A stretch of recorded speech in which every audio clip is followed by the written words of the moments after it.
being creative and exploring things and developing ideas and trying stuff out, it's super messy. It's not clean and this perfect little finished project. It's the process is messy. I mean,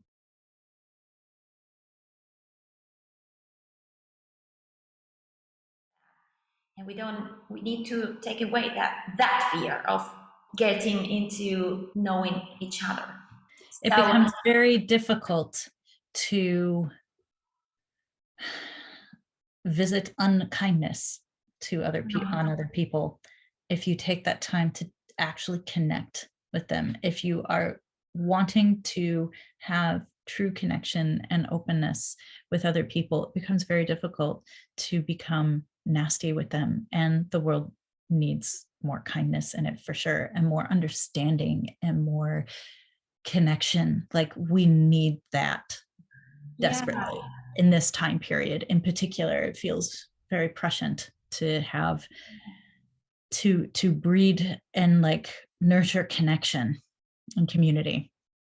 yeah, and we need to believe that that's possible. This is getting really deep, Shanna. I love it because this is what it is. I mean, we are not just playing notes. So you have this program in the summer, right? As you said before, you have flute expansions and sonic immersion, and these are different things, or this is.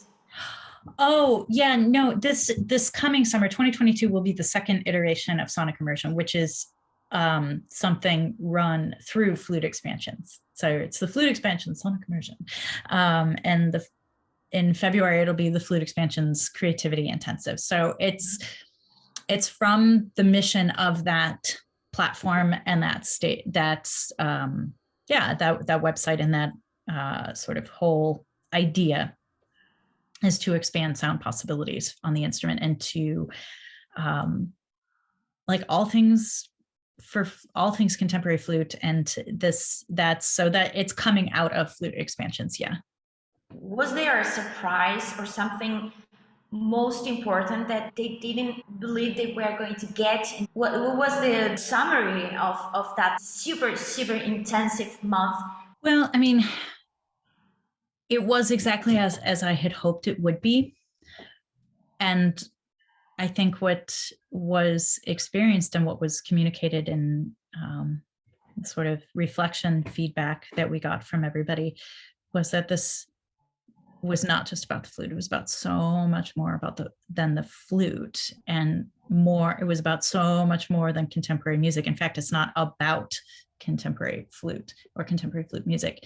That's part of it, but it's about you as a whole artist and whatever that means, and like discovering parts of yourself that maybe you didn't know were there, experimenting with things that you haven't experimented with. And it was something that Anne LaBerge said in our last session, that in the wrap up of that event, was that, you know, we, all of us, including the faculty, actually experimented with things and were willing to be messy in order to learn. Wow. And that's it's a space that encourages you to just try something, and it might be a total disaster. That's fine. Now you learn something through it. And to be messy, I mean, being creative and exploring things and developing ideas and trying stuff out, it's super messy. It's not clean and this perfect little finished project. It's the process is messy. I mean, anyone who's baked cookies knows that, you know, like creating something is messy. There's flour everywhere. And, you know, it's much the same when we're trying out something in a different way. And a lot of the feedback we got was that it activated a part of them that had been dormant or that they didn't know existed. And that was so empowering for them and life-changing to feel like they really can go out and do whatever it is they want. Wow.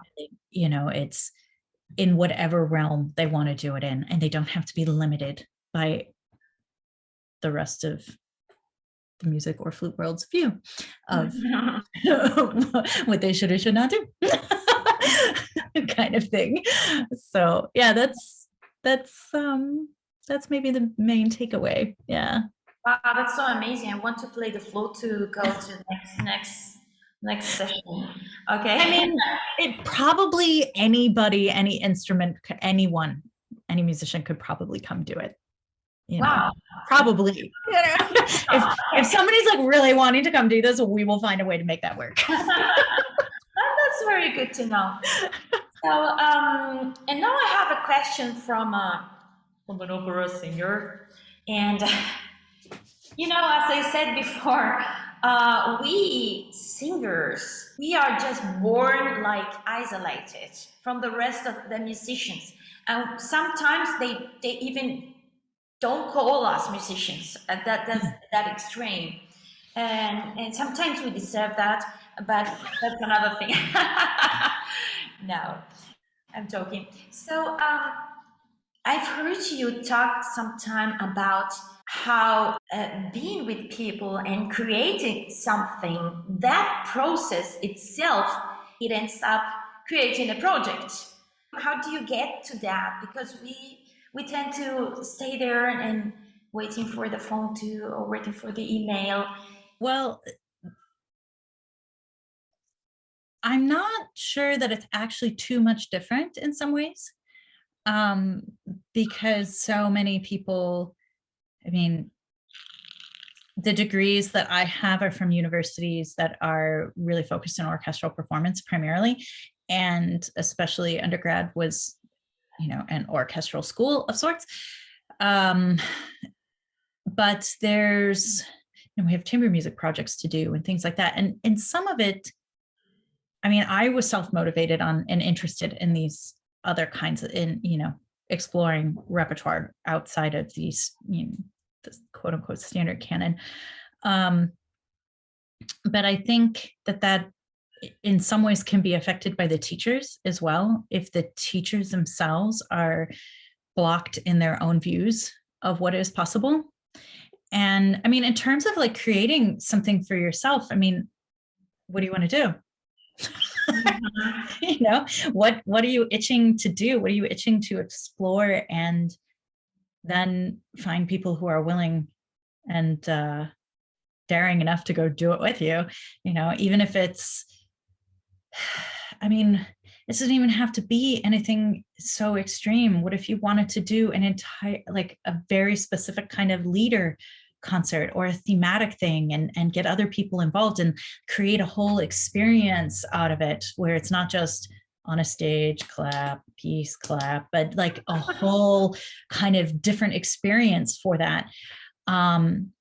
You know, there's nothing stopping anybody from doing that. I think it's maybe in some ways, I wonder if this is part of it, because there is still some of this idea that doing the quote unquote extended techniques, or doing things that are outside of traditional, say, singing techniques or playing techniques on an instrument, is going to damage the instrument. And that is patently false. Like on flute, that is patently false. And it's like really old view of that. And based on the number of singers who also have very long-standing careers doing all sorts of things, Dawn Upshaw, Tony Arnold, etc., and the young singers as well, it doesn't prevent them from doing anything. They just, you know, it's like how you do it. And I think that might be I wonder if that's part of it, because of course, like one needs to be very careful with the instrument that's like in your body, and how you do these things could be okay or not. And if the teacher doesn't necessarily know how to do it, or they've been told, oh, it's damaging or something, then of course that, like, you don't want to hurt yourself. So it becomes something where you have to seek out somebody who knows how to like help you do these things so you don't hurt yourself. But I wonder if that might be a little bit part of it, or just the idea that like if you have a certain kind of voice that I work with a lot of singers, so I've been told that, like, oh, you can be told you have this kind of voice, you have a Wagner voice, or a light voice or whatever, and you can only do this, or this is what you should do, or no, you can't do opera at all, kind of thing. And I think it's similar for flutists and for lots of players of, oh, well, you'd be really great for this, or if you do this, you can't do anything else, or God forbid you focus on something, well then, that's dangerous too. Don't get too niche. And I think that all of this is just really old-fashioned advice in many ways. And at maybe one point in time, that might have been true. And I don't think that's the case anymore. I mean, I have worked with singers who can do and do everything from like